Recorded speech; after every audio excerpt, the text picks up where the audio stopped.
Okay. Magandang araw sa atin lahat mga kababayan. Saan man panig kayo ng daigdig naron, dito na naman tayo sa another episode ng ating vlogs, Badong Aratilis po. Pag-uusapan natin ito po, no? Si BBM daw po ay blameless sa flood control mess. Ayon po sa kanyang unofficial spokes, si Yusek Antecler Castro. Yan. Ito naman pong si Ping Lacson ay mukhang pinagdududahan ang kanilang testigo sa Blue Ribbon Committee na si Orly Gutesa. Yan po yung nagsabi na nagde-deliver ng mali-maletang kwarta mula po kay Saldico papunta po sa bahay naman ni Speaker Martin Romualdez. Yan po mga pag-uusapan natin. Pero bago yan, kung bago ka pa lang dito sa ating channel, mag-subscribe ka na. Dahil ito lang ang tanging channel na may kinikilingan, may pinapanigan, una sa balita, huli sa impormasyon, kaya ano pang hinihintay nyo? Pindot na, okay? Paki-1 lang nga po kung okay na po ang ating video at ang ating sounds. Bago tayo magpatuloy, baka dakdak ako ng dakdak rito hindi naman po pala maayos ang ating sounds at ang ating video. Pakiano lang po. 1 lang po tayo, 1. Hintayin lang po natin mag-1 kayo. Ayun, nakakita na rin ako ng 1. Okay. Pag-usapan natin yan, no? Pero congratulations muna, no, sa ating idol, si Jessica Sanchez, na nagwagi po, 9 months pregnant, hindi pa po nanganganak. At nag-champion po siya sa America's Got Talent, no? Ang galing. Yan po ay PhilAm na si Jessica Sanchez. Ayan, congratulations sa iyo, Jessica. Ang ganda ng istorya ng buhay nito. Yung unang season po, 20 years ago, 20th season na po ngayon ng America's Got Talent. Nung unang season po, sumali na siya, 10 years old pa lang siya. Ngayon, ika-20th season. Sumali uli siya, 30 years old na siya. Ang galing, no? Tapos ngayon lang siya nagwagi. Yan, congratulations sa iyo, Jessica Sanchez. Okay, at dahil nanalo si Jessica Sanchez ng 9 na buntis, ay eto po, NBI, eto po, pinakakasuhan ang 21 katao na may kinalaman dito. No? Nangunguna po sa pinakakasuhan ng NBI, etong sumusunod, no? Si Congressman Elizalde Saldico, Senator Francis Chis Escudero, Senator Jinggoy Estrada, alias Beng Ramos, alias Mina, Undersecretary Marie Mitzi Mitch Calayon, Uy, Maynard Ngu, former Senator Ramon Bong Revilla Jr., Carlin Villa, Undersecretary Roberto Bernardo, Engineer Henry Alcantara, Giancarlo Rivera, Linda Victoria Macanas, Juanito Mendoza, Sally Nicolas, Jesse Mahusay, Balatbat, alias Andre Balatbat, Engineer Bryce Hernandez, Engineer JP D. Mendoza, and Engineer RJ Dumasig. Aba, kung papansinin po natin, wala po riyan ng mga diskaya. Bakit kaya hindi kakasuhan? Yan ang magandang katanungan. So siguro na-realize ng NBI at ng DOJ na malaking bagay ang diskaya, no, sa ikalulutas ng kanilang mga kaso. Okay, yan po, simula na po pinakakasuhan ng NBI. Okay, punta na po tayo rito sa mga balita natin. No? Ayon po rito kay Antecler, ay blameless daw po. Blameless. Ngayon pa lang po ay wala na. Hindi na po, kumbaga, walang kaduda-duda si Auntie Claire na blameless ang ating Pangulo. Bakit po? Ano po ang katwiran nito ni Claire Castro? Sabi po niya, hindi po maglalakas loob ang Pangulo na siya pa mismo ang magpapaimbestiga kung alam niya sa sarili niya na meron siyang maling ginagawa. Maliban na lamang, sinasabi na natin kung may gagawa ng kwento para sirain ang pangangalan ng Pangulo. Ayan. So siya raw po ang nagpapaimbestiga. Kaya imposible daw na sangkot siya riyan. Okay, alam po ninyo mga kapatid, no? Ganito lang po yan. For 3 years, blameless ka. Eto po, yung eto ang problema pag yung pinuno mo, pag ang namumuno sa bansa, ay wala pong sense of responsibility, no? Yung hindi po siya yung accountability, wala po sa kanya yung sense of leadership, wala eh. Pag ikaw leader at alam mo na ikaw, hindi po pwedeng ang lahat ng mga tauhan ko ay involved. Ako lang ang hindi. Tandaan po ninyo, pag ang nakawan ay isolated, yun na may kasalanan yung isolated. Pero kapag ang nakawan po o ang pandarambong ay talagang buong bansa halos, no? Ibig sabihin, inalaw mo yung kultura na ito. 'Di ba? Pag ang isolated lang po, halimbawa po natin, yung gusto nilang palabasin nasa Bulacan lang o Diskaya lang ang may kasalanan. O very isolated. Yun lang po yung pwede mo singilin yung mga tao na yun na involved doon. Pero pag buong Pilipinas po, yung buong sangay ng pamahalaan, mula po sa DPWH, ang kasama po yung Kongreso, yung yung mga senador at mga congressman, ay involved lahat-lahat. Hindi na po pwedeng sabihin na wala kang kinalaman dyan. Hindi po pwedeng blameless ka. It's either, di ba? Sa formula ni Ping Lacson, it's either you are kasangkot ka or incompetent ka bilang leader. Kasi ang lawak-lawak na, tapos sasabihin nyo, yung command responsibility, wala eh. Di ba? Ang lawak-lawak na nakawan, tapos sasabihin nyo, wala lang, blameless pa rin siya. Sino po ang gusto nyong i-blame? Yung dating gobyerno? Pag napakalawak na po ng nakawan, imagine ninyo, pangalawang SONA niya yata sinabi yan pangatlong SONA. Sinabi niya, pinagmalaki niya 5,500 flood control projects. Tapos bumaha pa rin. Wala pa rin siyang idea. Bakit bumabaha pa rin? Kamamalaki ko pa lang ng 5,500. Hindi pinangatwiranan eh. Diba? Ano sabi?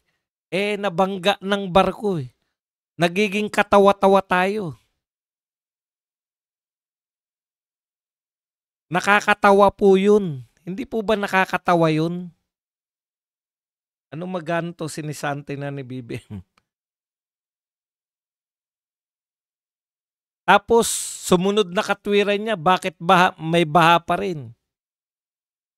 Sinisi naman, meron tayong flood control projects na overwhelm lang. Ngayon, nung hindi pa po, yung hindi na po mapangatwiranan, binanatan niya na rin, siya na rin ang bumanat ng flood control projects. Hindi niya po maawat yung malawak na nakawan. Hindi niya maawat yung mga magnanakaw. Wala ka pa rin kasalanan. Trabaho mo yan eh. Bilang Pangulo ng Pilipinas, ikaw ang nagbibigay ng direksyon. Kung ang direksyon mo hinahayaan mo lang, 3 taon na buhat nung umupo si BBM, patuloy yan. Walang nakaka-check. Okay lang sana kung unang buwan, 'di ba? Unang buwan naganap ito. O tapos sinabi niya na o kaya unang taon man lang. Ika-4 na taon na po ngayon, eh. Hindi niyo po pupuwedeng sabihin na blameless ang pangulo. Sabihin na natin na hindi siya sangkot, hindi siya magnanakaw.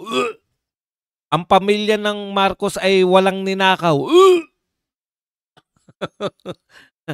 Ipagpalagay na natin.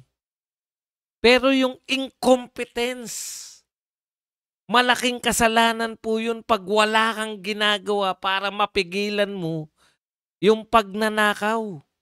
Wala kang ideya bilang Pangulo. Mayroon siyang intelligence fund. Saan ginagamit yun?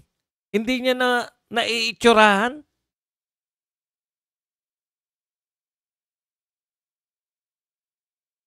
Palagay niyo na po na walang dungis, hindi magnanakaw si BBM.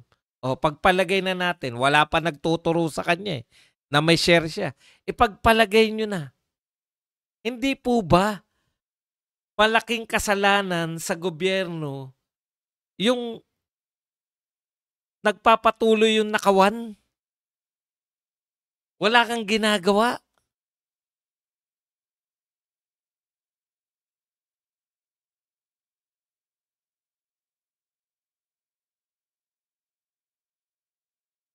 Okay, isa pa. Yung sinasabi ni BP Sara. Nagsumbong si BP Sara nung bati pa kayo. May kinalaman dyan sa budget. Nagsumbong siya sa'yo na pinakialaman yung budget ng DepEd. Sinabi niya sa'yo na gumawa ng proyekto DepEd, hindi pinapaalam sa kanya, nag-insert. Sinabi ni BP Sara, Vice President mo, at that time may ka-unity mo. Kaya nagsumbong siya sa'yo na yung hopefully, may gawan ka ng paraan. Hindi mo po pwedeng sabihin na wala kang alam, Mr. President. Si Vice President Sara Duterte nga nagsabi sa'yo na yung pinsan mong si Martin at saka si Saldico, nag-insert sila ng budget sa DepEd pero walang control yung DepEd doon sa pondong in-insert nila. Wala kang ginagawang aksyon. Paano ka magiging blameless? Inalaw mo tong culture na pwedeng magnakaw kahit sino. Lahat ng tauhan mo pwedeng magnakaw mula dun sa district engineer. Mga tauhan ng district engineer, bilyon-bilyon na nananakaw. Hindi po pwede yun na ligtas ka. Blameless. Sino sisisihin? Bakit pa tayo may gobyerno? Yun yung point eh. Di ba? Halimbawa po, malawak na po, mayat-maya na may gulo, mayat-maya merong mga krimen. Wala kang kasalanan bilang presidente. Nakakita po kasi kami, Mr. President, ng matinong presidente. Matagal na problema yung laglag bala sa NAIA. Bigyan lang kayo ng sample. Matagal na problema ng mga OFW yan. Laglag bala. Tayo lang po yung tanging mga tao. Tayo lang po yung tanging mga tao na nakalak na yung ating mga bagahe. May plastic po. May plastic sa NAIA. Meron pong mahabang lamesa sa labas po ng NAIA. Para po may plastic dyan. Babalutan ng plastic yung mga bagahe ng tao. Bakit? Pag hindi mo binalutan, may malalaglag na bala.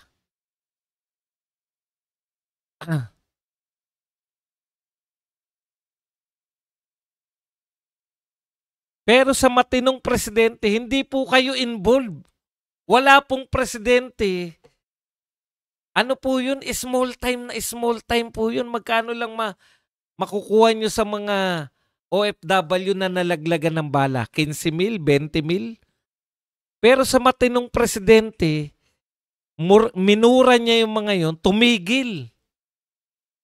Ang trabaho mo bilang presidente, patigilin. Hindi mo po pwedeng sabihin ng yung spokesperson na blameless ang Pangulo. Ginagalit nyo yung tao eh. Blameless yung Pangulo dahil hindi siya involved.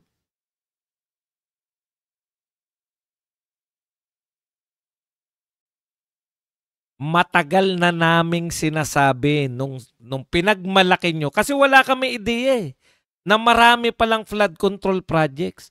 Nung pinagmalaki nyo, Mr. President, sa SONA, na may 5,500, tapos biglang bumaha, biglang bumagyo at bumaha. Matagal na namin sinasabi sa'yo, asan yung 5,500? Yung mga Duterte supporters, habang busy yung lahat ng tao, ngayon po namin naunawaan, kaya pala busy kayo na pasamain si Sara Duterte sa walang kakwenta-kwenta. Tignan nyo sa investigasyon ngayon. Ano po yung sinasabi? Confidential po kasi itong sasabihin ko eh. Pwede po ba na tayo po ay executive session? Yung mga testigo, pag sinabi nilang confidential, pwedeng mag-executive session. Tapos yung Vice President, confidential fund, gusto nyo ibulatlat. Ginawan nyo ng kwento.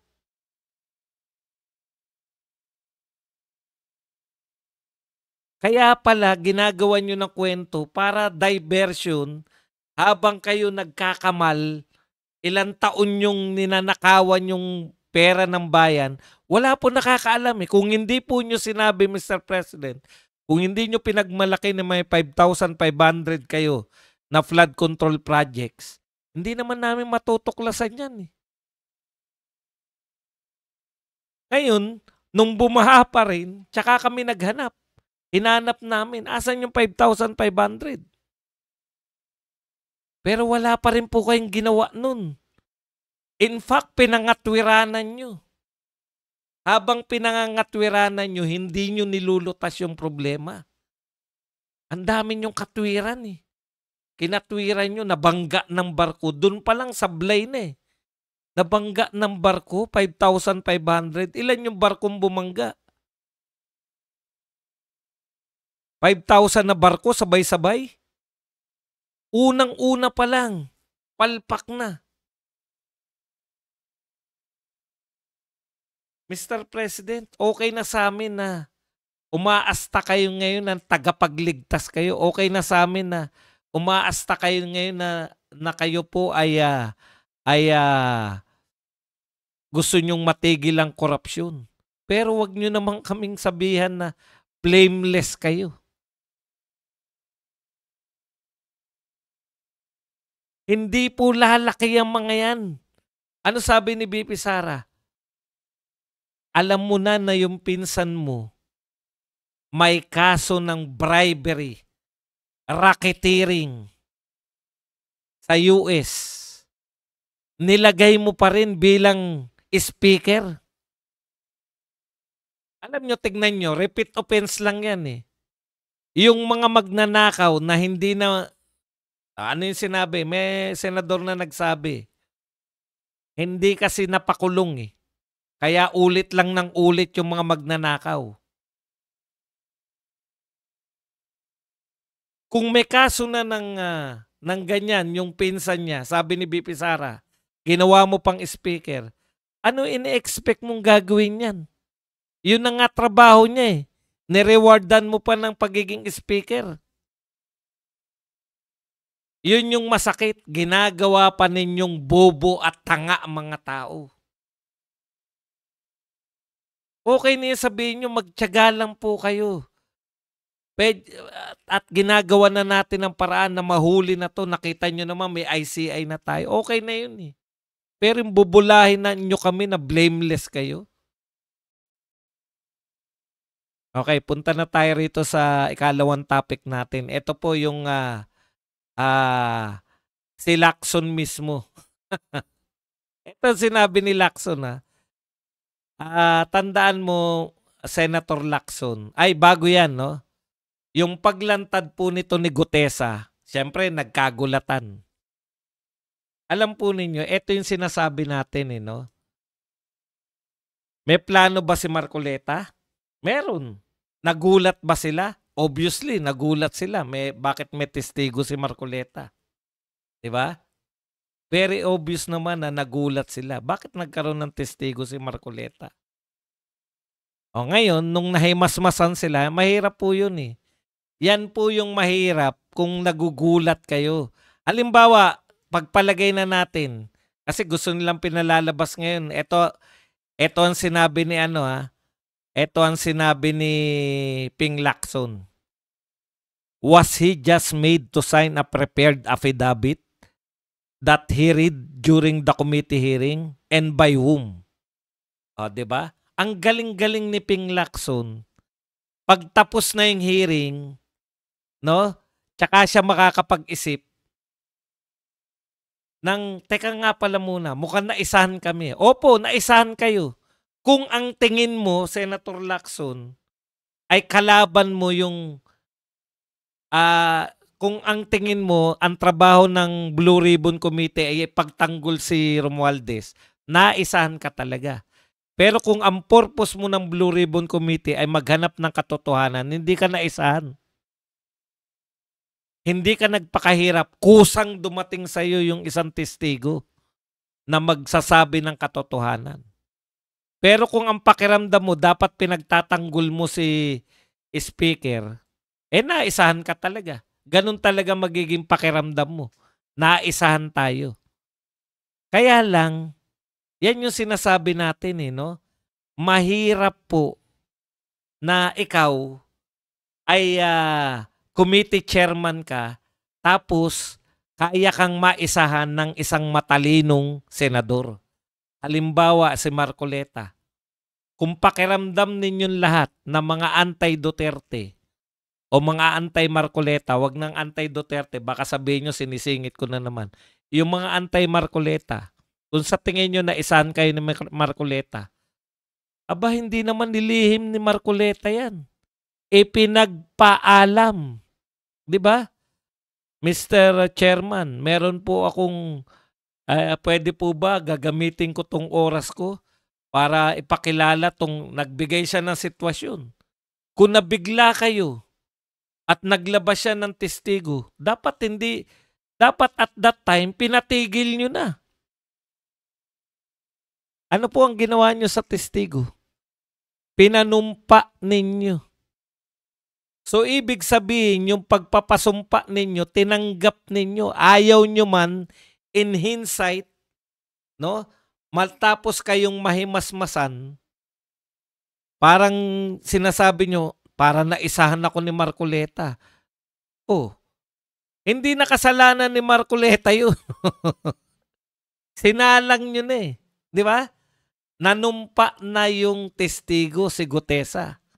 Hindi nyo alam kung ano yung kanyang sasabihin. Pero pinayagan ninyo. Yung pagpayag ninyo, pasok na yan. Testigo nyo na yan. Thank you very much muna kay Misak Whitey na nagbigay sa atin ng mga nagpapadiscredit sa witness, mga sangkot sila.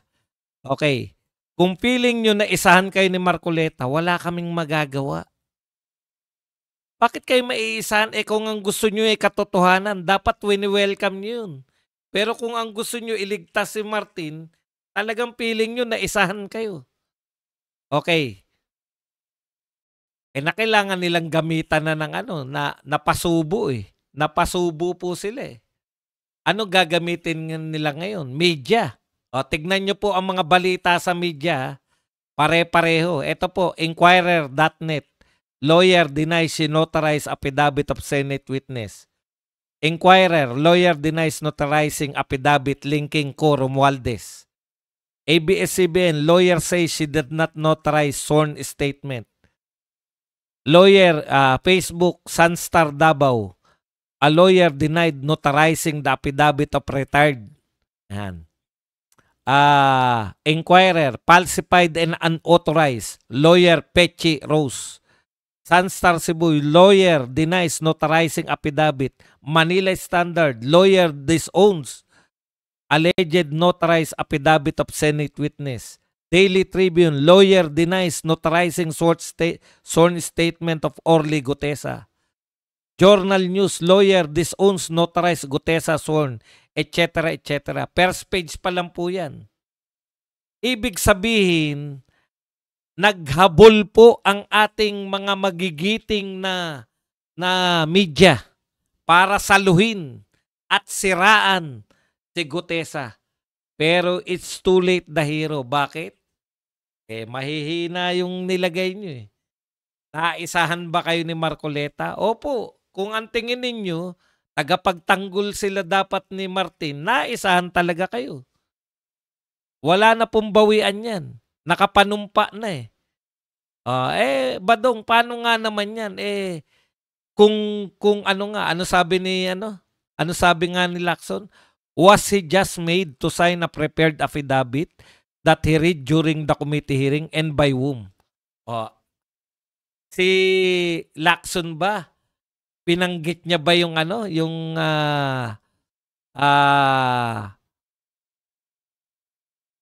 nagbibigay lang siya ng duda, di ba? Sabi, parang gustong sabihin ni Lacson, teka muna, mukhang pinabasa lang sa kanya yung gawa na. Kung ito man ay pinabasa lang sa kanya, no?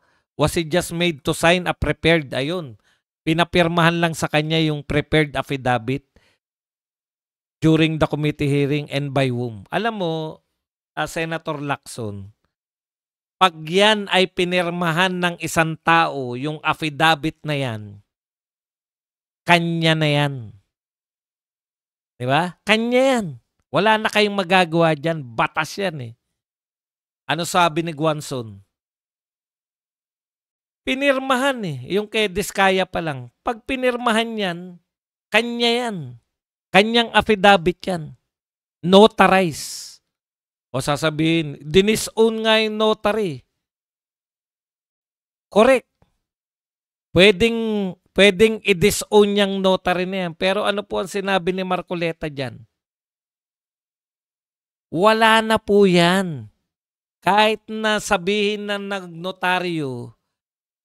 So, ang mababaliwala, yung kung sana nagsalita yung notaryo before siya manumpa sa Senado. Tandaan po ninyo, yung notarized na statement, kondisyon lang po yun ni Marcoleta. Kasi ayaw niya namang iharap yung testigo na to na wala siyang pinanghahawakan. Kinakailangan, itest niya rin tong testigo kung kapanipaniwala yung sinasabi. Diba? Okay. Bakit ba dong? Pwede ba badong na yung isang testigo sa Senado ay walang notarize? Opo. Kaya nga po sila pinanunumpa eh. Yung panunumpa mo sa Senado, ibig sabihin, yung notarize niya po, kasi ipepresent siya ni Marcoleta eh. Ang gusto naman ni Marcoleta, makita naman yung, mapag-aralan naman yung kung ano yung, para hindi siya mabigla. Hindi niya naman kilala si Gutesa eh. Gusto niya makita kung ano yung sasabihin nito. Kung may silbi ba to o baka kung ano lang. Hindi po lahat magpe-present ka ng ano. Lahat po na nagpe-present ng kanilang testigo, more or less, alam na nila yung sasabihin ng testigo. Tanga ba si Marcoleta? Para pati siya hindi niya alam yung sasabihin ni Gutesa? Oh. Ano po ang panghawakan ni Marcoleta? Yun po yun yung sworn statement niya na notaryado. Yun po yung ni-require niya para iharap niya si Gutesa sa Blue Ribbon. Kasi kung wala nun, bakit niya ihaharap? Pero kahit wala po nun, tandaan po ninyo, kahit wala po nun, pwede pong tumistigo ang isang tao sa Senado. Basta nakapanumpa ka. Ngayon may binabasa si Ping Lacson. Dapat daw at least, meron siyang at least ano ngayon. Kaya ito, balewala na po yan eh. Itanggi man niya ni Peche Rose Espera. Maganda nga, ayain nila yung tumatanggi. Ipapadala ni Marcoleta yung parang hindi pa kayo nakapagnotaryo. Di pa ba kayo nakapagnotaryo? Sa tingin nyo ba ang pumipirma doon yung abogado? Mga sekretary lang yung pumipirma ron eh. Pero inaalaw yun ng abogado. Hindi ko alam yan. Maganda nga yan kung may angal si Pechi. Anong pangalan nun? Nung abogado? Pechi Rose Espera. Kung may angal po siya, di magpaimbita siya sa Senado. Sabihin niya na hindi niya pirma yun. At wala pong silbi yun. Bakit? Nanumpa po sa Senado yun po pala yun. Kaya yung sinasabi nyo na kinukutsan ni Marcoleta, hindi po kinukutsan yun. Kasi kinakailangan basahin niya yung kanyang affidavit para mailagay sa record ng Senado. Tanong, nagdududa si Ping Lacson, di ba? Kaya nga question niya, was he just made to sign a prepared affidavit that he read during the committee hearing and by whom? Bakit kami po ang tinatanong nyo, Mr. Chairman? Bakit po ang taong bayan ang tinatanong nyo? Nakaharap nyo yan si Gutese. Bakit hindi nyo tinanong sa kanya? Ito ba ay ikaw ang gumawa nito? O may gumawa nito, pinapirma ka lang? Magaling po kayong investigador. Bilib na bilib nga sa inyo si Tuta at si Tito Sen eh. Diba? Bilib na bilib po, pinagmamalaki po kayo na magaling kayong investigador. Bakit hindi nyo po napalabas? Bakit hindi nyo po tinanong ng tinanong para mapalabas nyo na nagsisinungaling si Gutesa? Kasalanan po ba namin kung hindi nyo nagampanan yung trabaho ninyo? Pwede nyo pa rin naman. Di next, sa susunod po. Kasi mas bilib pa nga kami kay Gutese. Bakit po? Pagkabasa niya nung kanyang sinumpaang salaysay, hindi po siya dinala ng ilang oras kung saang lugar. Pagkatapos niya magbasa, pwede na kayong magtanong. Bakit hindi niyo po tinanong ng tinanong? To test kung siya ay nagsasabi ng totoo. Di po ba ganun ang mga testigo? Kung duda kayo, hindi ba karapatan ninyo yan na tanungin siya at palabasin kung siya'y nagsisinungaling? Ano po ginagawa nyo pag nagsisinungaling? Kinukontempt nyo. Hindi po pwede tapos na yung hearing tsaka kayo magbibigay ng duda sa press conference na lang? O sa press na lang kayo? Sa media na lang kayo magbibigay ng duda? Magiging katawa-tawa po kayo. Kasi nakaharap nyo yan eh. Lahat, tinanong nyo nga, di ba? Yung may picture kayong, kilala mo ba to? Kilala niya naman yung tinanong nyo. Pati nga yung kilo, pati yung maleta kung anong tatak na itanong ni Marcoleta.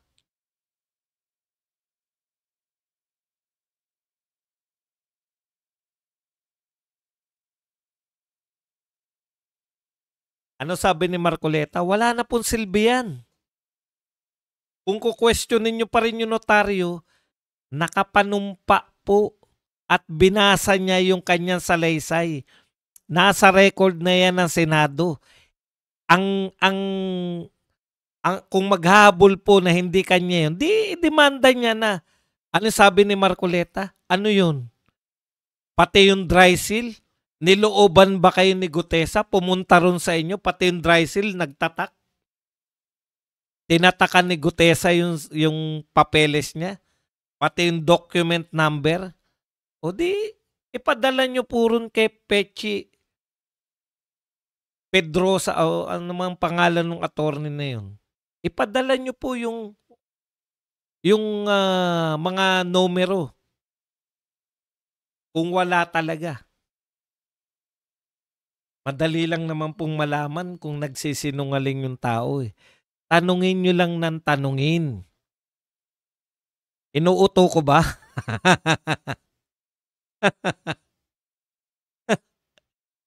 Inuuto ko yung DDS. Balong Cruz. Babasahin ko lang 'to, inuuto ko raw kayo. Inuuto mo mga DDS, Boss Badong, kung ganyan na issue ang ipapanotaryo, abogado na mismo, pipirmasyon nga. Hindi ko maintindihan.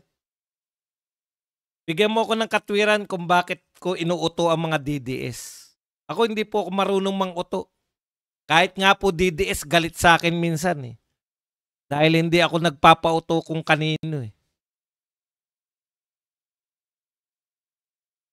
Linawin mo naman. Wala namang maniniwala sa'yo, nilalabo mo lang eh. Inuuto kong DDS, paano ko inuuto? Hindi ba totoo na nanumpa si Gutesa dun sa Senado?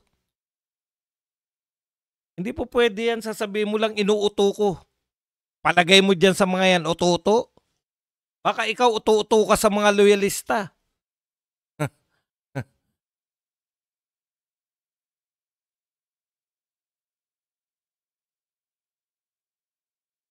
Naghahabol sila, kaya nila siniraan, di ba? Alam mo yung media natin ganun eh. Pati si Arnold Clavio nakikisira dyan. Pati security detail. Bakit mo alam, Clavio, na hindi po pwede yung security na mag-deliver? Ino-question mo na security siya, bakit siya magde-deliver? Bakit? Ikaw ba nag-a-assign ng security? Ikaw ba nagsasabi, eto lang ang trabaho nila? Kaya nga 90 sila eh. Sa tingin mo 90, babantayan lang yung bahay?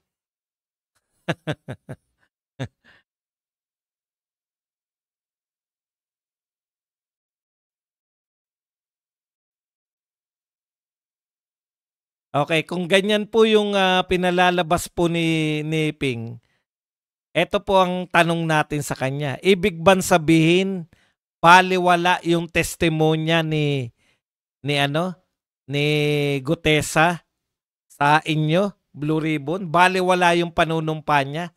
Mas importante yung Ping Lacson, Senator Ping Lacson, Mr. Chair. Ibig nyo sabihin, baliwala yung panunumpa niya, mas importante yung notaryo kaysa sa panunumpa sa Senado? Di po ako naniniwala diyan na mas importante yung notaryo kaysa sa panunumpa sa Senado.